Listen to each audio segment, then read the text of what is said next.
Okay, last clip I think. Yeah, notice the colour change from the soil up there. It's like an orangey brown. Now we've gone to a sort of mellifluous brown.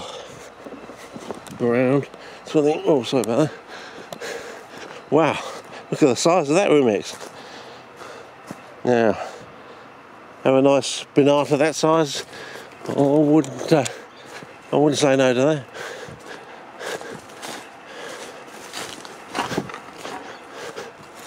Okay.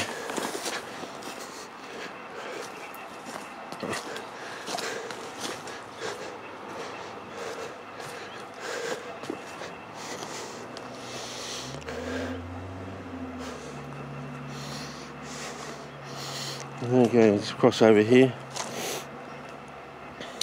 Might be going to Tassie next year, so just a shout out to Spot Cullen. Might be dropping in on your place, unexpected, unannounced. So you might want to get the place done up. Yeah, I don't know if you're that kind of person or you don't give a stuff. I don't give a stuff, so don't worry if you're my kind of person. I'll just rock up and you can give us a tour of your place, and yeah.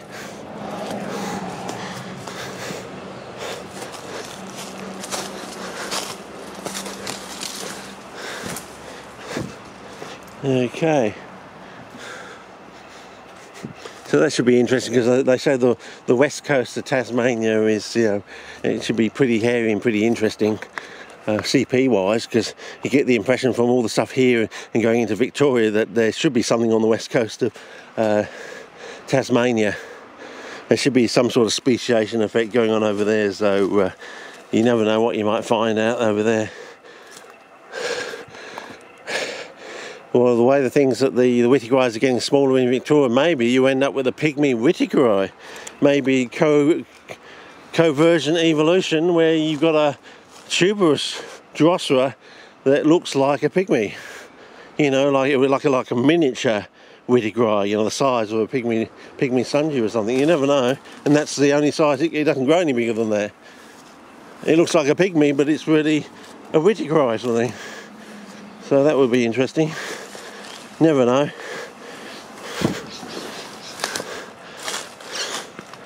Okay.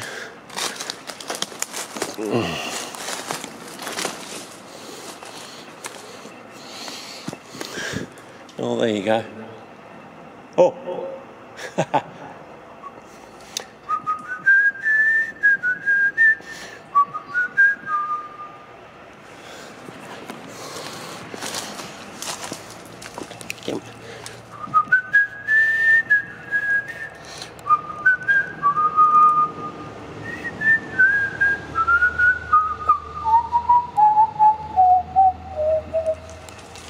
Takes practice.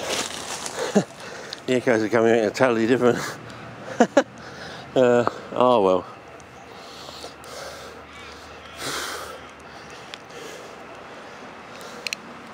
Anyway, so we got our dolomite limestone blocks up there. Got the sunlight over there. Be interesting to see what it looks like on the computer, because I've got these sunnies on out of the car. Probably going to need them for Tassie. You never know. Might see some Aurora Borealis down there, you never know. Be good. Spot Cullen plants and a Borealis in the background. That would be interesting if we can get that on film. Maybe a shooting star. Okay. Well, that's it, fellas. I just thought I'd give you a short one. Someone else applauded me for the last thing I did. The nursery thing I did. I think it was Rossi and someone else did something. If you're interested, look up the Blair Nursery. Just punch in Blair or Blair Nursery or something, and there's a couple of good clips from various years in there, and you can look at all the Aussie plants there. Punch that into the search bar. Belair, B-E-L-A-I-R, Blair, sort of thing, and then just put nursery in, as in botanical nursery rather than kindergarten nursery. Different spelling. Oh, you didn't realise. Okay. I know. I think I get the impression they spell them both the same way these days. Whereas in my day, you get a whack over the knuckles for getting the wrong spelling. Okay, maybe I want to go out this way. Oh, yeah, and go round, sort of thing, and you can see it from the other side. Where all the oxalis are now is starting to go go dormant, as dying off, go back to the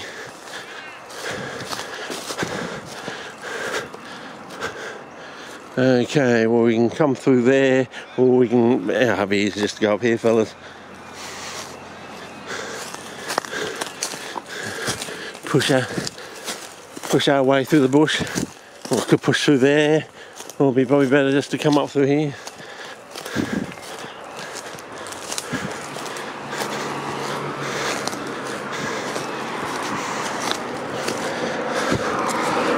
Yeah, oh yeah, it's finished flowering. Oh, I missed the flowering again this year. Okay. Let's see, you can locate ourselves. So.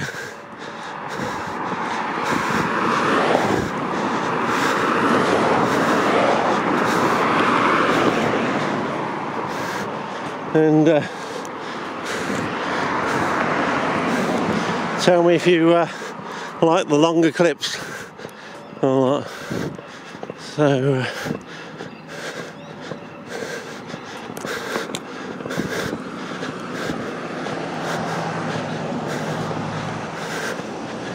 of course that's the bench where the bloke hanged himself, and he just didn't know.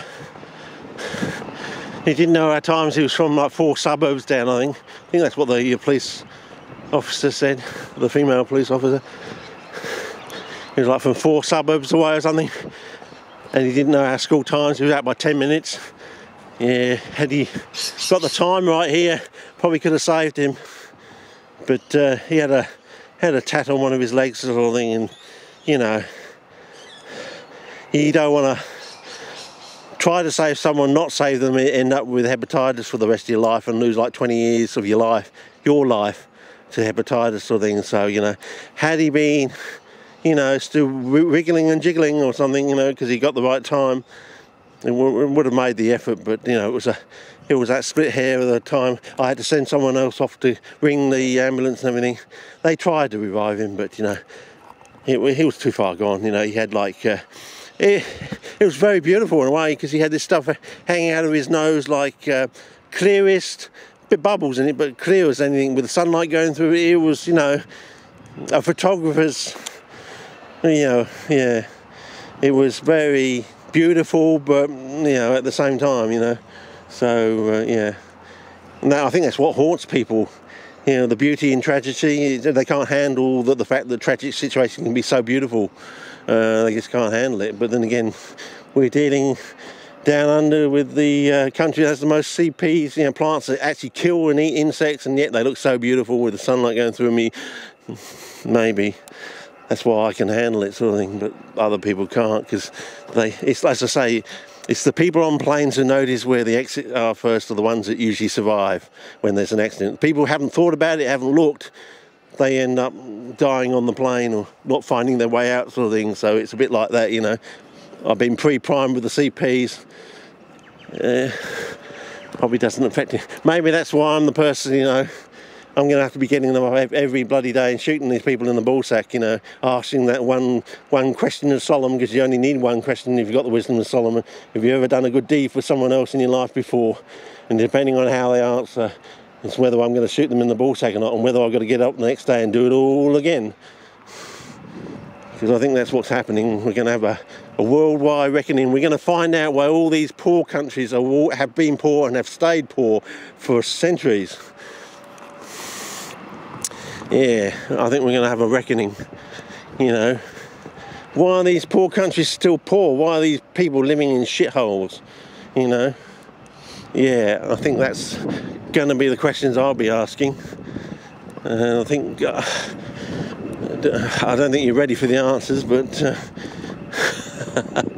I'm probably going to be the one having to do the dirty work, I'm the Kadaitcha man, you know.